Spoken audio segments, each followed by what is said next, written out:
Well, I was born in the Bronx, in New York, September 1st, 1914. We were there for about 6 months, and from there we came to the city of Bayonne, New Jersey. I quit my job and took a course. Took up metallurgy, advanced drafting, welding, and things of that type to learn a trade, because in those days you couldn't get a job. I finally did get a job in the Kearny shipyards in New Jersey, where they built destroyers and ships of all sorts. My brother was drafted first. Then I tried to take his place, but they said, no, your time will come. And finally I did get drafted. Eager to serve his country after Pearl Harbor, Stephen Gregg landed in Italy with the 143rd Infantry 8 days after his 29th birthday. At that age, he was one of the oldest members of his platoon, earning him the affectionate nickname, the Old Man. By August 1944, Gregg and his company were advancing through southern France by way of the town of Montélimar, when they were ambushed by an entrenched German force which crippled and separated his platoon. Our company ran so far that we got caught in an ambush. 7 or 8 men were up in front up there, and they got trapped. Not only trapped, but they got wounded up there. They started yelling for medics. Every time a medic would try to go to their position, he would be fired upon. So it kept going on for a while, and all of a sudden, I don't know what happened to me.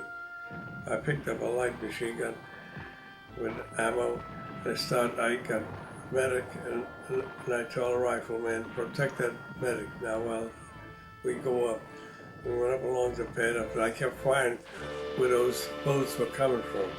They were throwing potato mashes out with just a hand grenade up there. It was fortunate that they did explode, but they exploded away where I didn't get hit with any of that stuff. The medic got up there, he was getting them in one at a time, taking them back.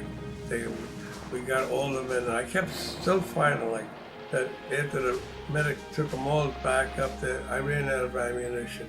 When I ran out of ammunition, 4 Germans came right at me. I don't know why they never killed me, because I sure hell would have killed them. I was trying to kill them up there. So they had me surrounded up there. They were trying to find out where to take me. Back to their position or what. But all of a sudden, shells start coming in, and we all dove down. While I dove down, one of the Germans had a machine pistol. And if he had it on safety, I would have been licked, because I wouldn't have had it. But when I got the gun in my hand up there, I started firing. I got a few of them up there, and I had a chance to get back to my position. Now that was the toughest part, trying to get back to my position. They didn't know if I was German or an American up there. I started yelling who I was, and the friendly troops knew me, and they got me back. And then the next day, we had a lot of action too. The Germans kept firing their shells and whatnot at us up there. And I had a mortar squad with a wire going from my position to the mortar squad. And something happened to that wire. So I started going back, checking on the wire with my hands and these, because you could always feel the wire snap. While I was going up there, one of our men said, our mortar position is being captured. There's about 4 or 5 Germans up there, and they know what to do with that gun. They were shooting our mortars at our own troops up there. So I said, okay. So I had a few hand grenades. I had this rifleman with me. I said, okay, I'm going to see what I could do. I said, you cover me a lot.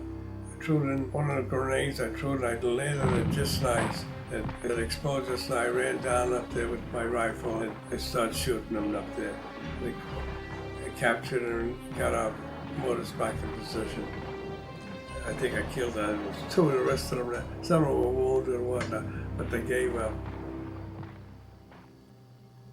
My captain, Captain Zeg Robinson from Texas, he recommended me with another Captain Hahn, I think, from M Company, recommended me. I thought I was getting a DSC. They had a little parade there first where men were getting silver stars and purple hearts and whatnot that they were giving out. When he said you are receiving the Congressional Medal of Honor. I didn't know it until I got it. And when I got it, I put it in my back pocket with the case.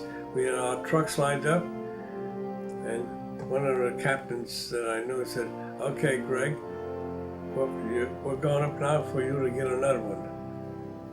I was a sergeant for so long, I was like an officer, because a lot of our officers were wounded up there, and we as sergeants had to take charge. But it was rough because here I am, I have to give orders to these sergeants to do this, to do that. You know, you're almost telling sending them to their own death sometimes. You know, we were only civilian soldiers, you know, we weren't professionals up there, and they were the same way. Had kids in there. That's how bad it got.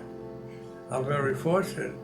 I have been in places where I would never be accepted. Done a lot of traveling, met every president since Eisenhower, and inaugurals, been associated with a lot of my comrades, the Medal of Honor recipients all over the country. It was some experience.